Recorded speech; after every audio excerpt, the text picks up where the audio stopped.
Garde à vue, quels sont mes droits? Le premier des droits pour une personne placée en garde à vue et le droit le plus important pour moi, c'est de contacter son avocat. Parce que c'est l'avocat, lorsqu'il va rendre visite à la personne qu'il défend en garde à vue, qui va lui expliquer déjà la stratégie de défense, qui va l'écouter, d'autant que pendant l'entretien, ça ne dure que 30 minutes.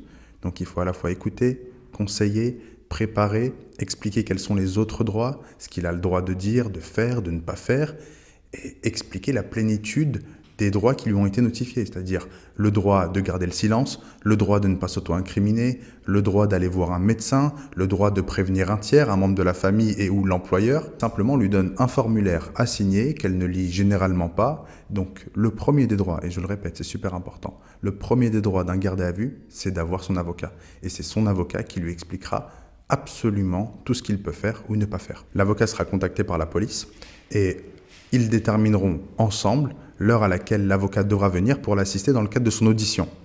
L'avocat pourra venir en revanche n'importe quand pour s'entretenir avec son client dans un délai de 30 minutes et il pourra repartir et dès que le gardé à vue sera interrogé, l'avocat sera prévenu, il sera contacté notamment par téléphone afin qu'il vienne l'assister.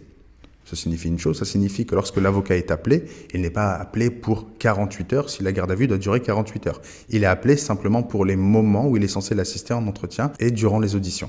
Parmi les autres droits qu'on pourrait qualifier non pas de juridiques mais d'élémentaires, c'est le droit d'être nourri, le droit aussi d'être bien traité, le droit de pouvoir faire ses besoins si le besoin s'en fait ressentir justement, tout simplement le droit d'être traité dignement. Mais c'est le b.a.-ba. Là, on est sur la base de la base de la base même du droit. Un autre droit, parmi les droits les plus importants, surtout lorsque l'on n'est pas bien physiquement, mentalement, psychologiquement ou peu importe, c'est le droit d'obtenir un examen médical, le droit de voir un médecin.